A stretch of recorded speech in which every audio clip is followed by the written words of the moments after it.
Look at that.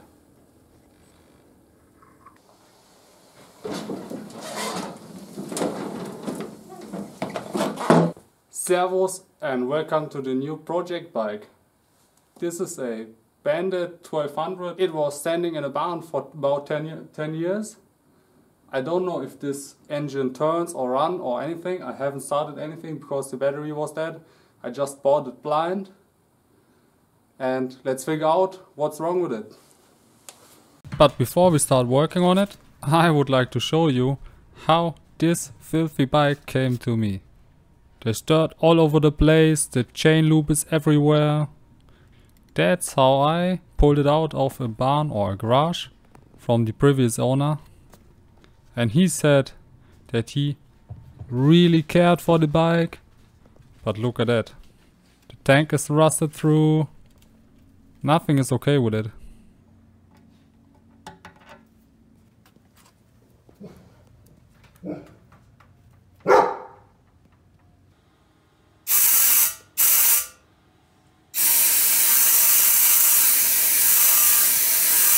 When a bike stands in a barn for 10 years and it has a metal tank, not a plastic one, I won't definitely start it without like cleaning the tank and anything.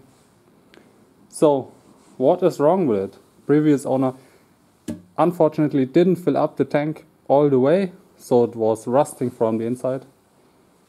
Tip for you, if your bike is standing somewhere for a long time, fill the tank with gasoline all the way up and it won't rust on the inside. That will save you a lot of money. This tank is 600 euros new. And that's what I paid for the whole bike actually. So what I know already, we will replace these spark plugs, probably clean the carburetor, but we will find out that. The chain is pretty bad, you can see here, when I turn the wheel. The chain straightens up, here you see. And then it goes down again. And why is that? It's because the length of the chain is different at some places. And when you see that, replace the chain, then it's definitely one. So we're gonna replace that chain, you see here. Stuck parts here, pretty bad. And also, you can tell by these teeth,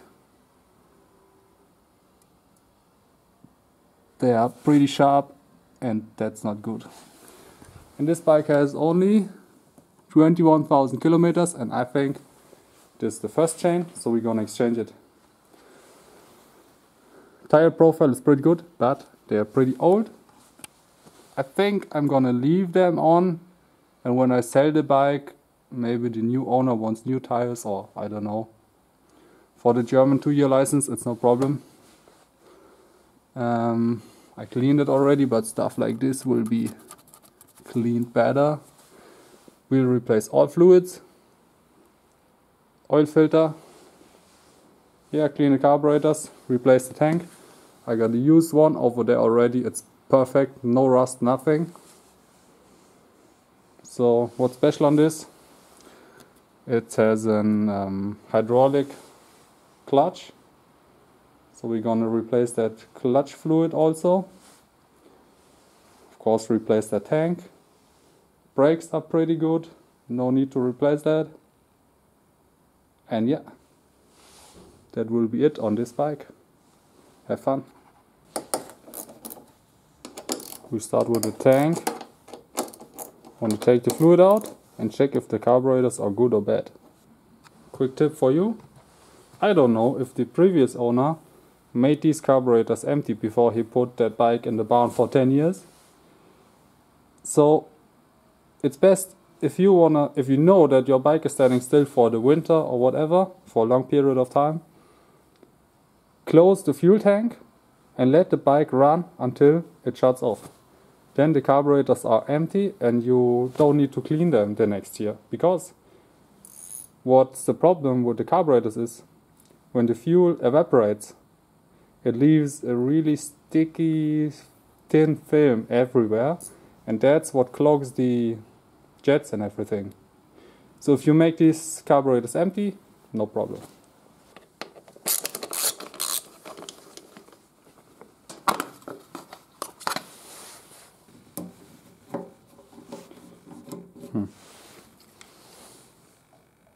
Fuel switch.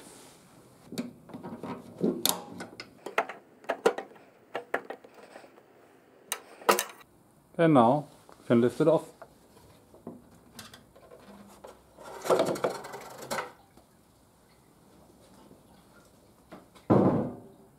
I'm getting the old sauce out of the tank.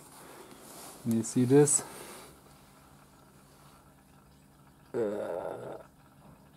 That's why I don't start bikes that stand there for 10 years. It was all in the tank and that will all run through your carburetors. I want to remove and clean those carburetors. And I want to show you how to remove it. Start with this hose.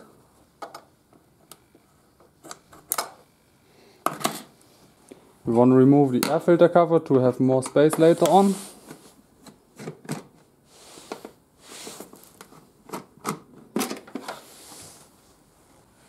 And we go ahead with all of these clamps on both sides of the carburetor, which hold it in place. And seal it, of course. So that's 8 in total. We unplug the throttle position sensor. To get more space, to move these carburetors a little bit, we want to move the airbox to the back, and it's held on with a screw underneath this panel. So we got to remove that side panel, and we got to remove it anyway because the rear brake reservoir sits somewhere underneath here. I think it's necessary to remove this grip, so we start with these plugs right here.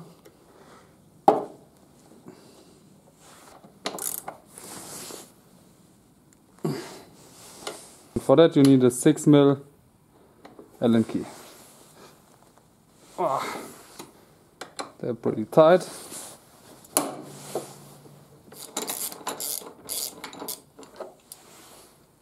Now you can see, without removing the grip, you cannot remove the panel. Now some more screws here and everywhere. I'm going to do that off camera.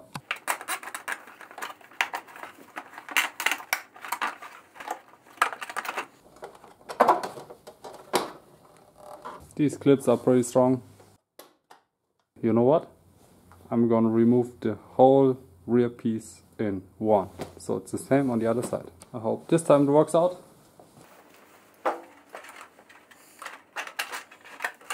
Yeah. Much easier. The goal was to get to these screws, because here is a holder for the airbox. And I think when those screws are removed, you can slide that airbox back a little bit and have more space. And now with some wiggle action, let's try to move that airbox back. Yeah. Now you see, we got a little space here, that should be enough. But to uninstall the carburetors, we still need to remove some cables. And that's the choke cable. Just slide it out like so and take it out of the holder there. And for the throttle cables, it's a bit more tricky. It's removing those nuts and taking them on. I think it's impossible to film that because it's just deep in there, and yeah, I'm sorry, but I won't film that. Bonnie! Oh! Hallo! Louis! Hallo! Super Hunde! Oi! Those cables are loose, but to get them out actually, I wanna wiggle the carburetors out and move them up a little bit to have more space. So let's try.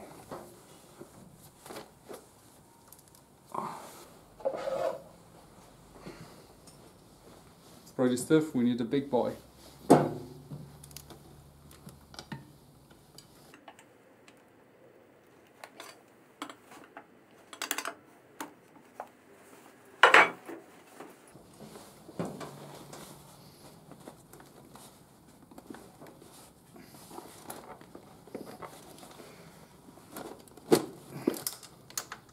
Now I got more space to remove these cables. Still not enough space, so new plan is to take them out upwards.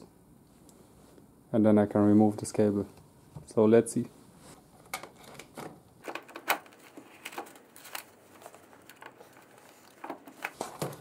Yeah.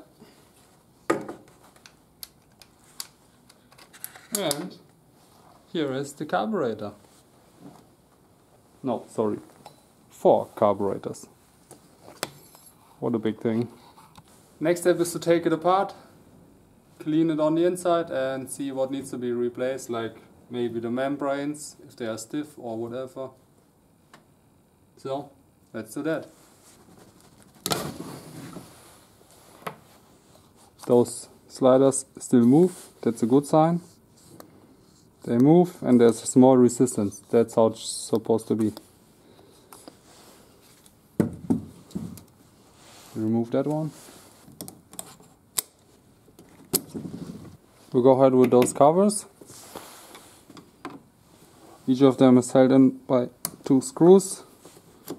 Just gonna remove it. And be careful, there's a spring underneath.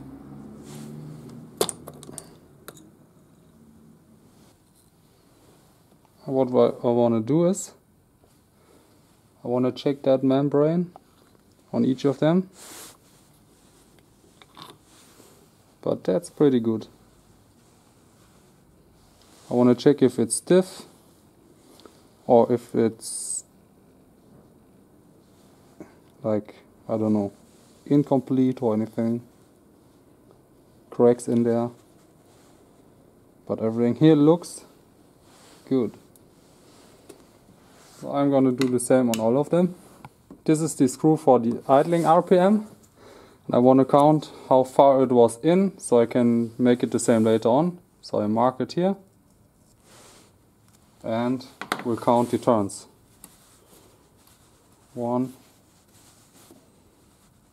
2, 6.5. Now I can take it out completely, so it's not in the way. The screw that is visible on the outside is too dirty. I don't want to destroy anything. So now I will clean it and take it out. By the way, even if all 4 carburetors should be all the same, don't mix up parts. Put it in order so you can put it back later on like it was before. Don't mix up anything. We go ahead with the fuel bolts.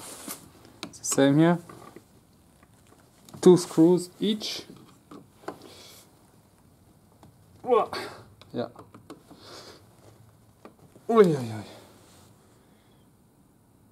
Those are pretty tight. Sometimes these screws are pretty soft, so I'm gonna try with the impact drive, because I don't want to destroy anything.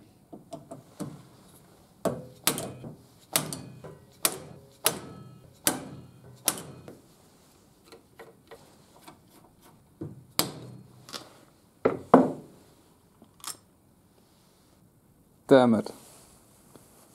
That's what happens when rusty fuel evaporates and it leaves this behind. That's not good. Seeds everywhere.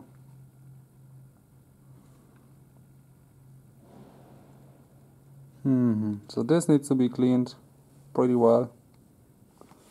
But other than that, at least everything moves. So, tear it apart a little more and see what we can do. To remove the plastic floater, just pull it off here. and again place it in order. And what's to be checked on this? Of course, there should be no fluid in this one. It should be clean. The O-ring should seal up, and this needle must be without this edge right here. You see that? No, maybe not. I think you can see it, but there's an edge right here and that's not good. And as well, this pin is spring loaded, and maybe you can see that I can push it in, but it comes out pretty slowly. And it should, yeah, it should just jump, you know. So I think I'm gonna make them new, maybe clean them. I will see. Now we'll remove all the jets. Important for this, always use the right size of screwdriver. Don't use a small one and you will destroy it. Just use a big one for this, for example. This wasn't tight at all, but that's good. Don't tighten it too much. This shit is everywhere. You see that? That shitty shit has been in the carburetor. So again, don't start an engine that has been sitting for 10 years somewhere. You don't know what happened before, you know? Just don't do that. Now we remove the small idling jets that sit in here.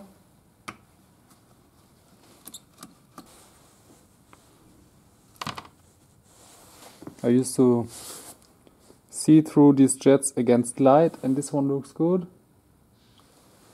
So we check all of them. And we're gonna remove these little screws right here.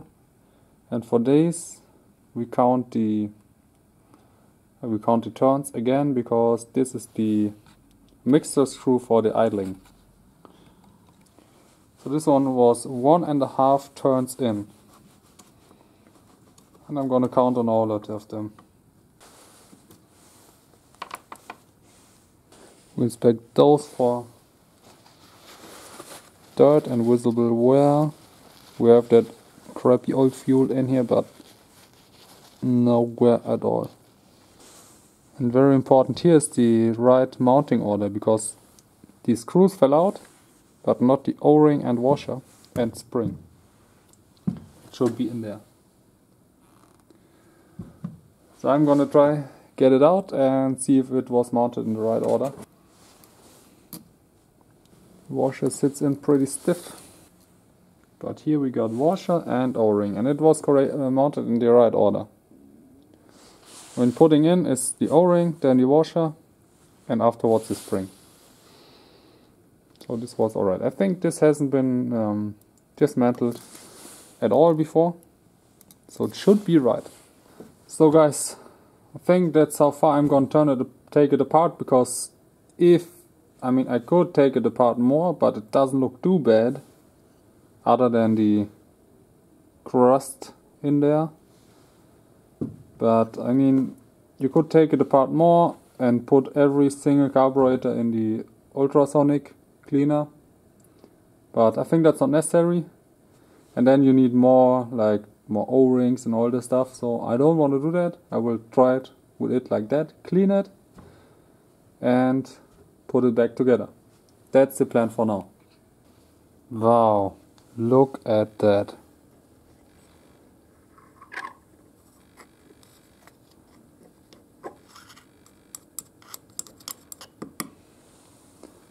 I think I explained that before, but to avoid that, make the carburetors empty when you put the machine somewhere for a long time of period, like 6 months or so. Just switch off the fuel tank, let it run until it switches off, and then you're fine. Look at this. You don't want to have that in your carburetor. It's crap. Thanks for watching. If you enjoyed the video, like it. This will help others to see it, and you can support me by that. And for part 2, subscribe.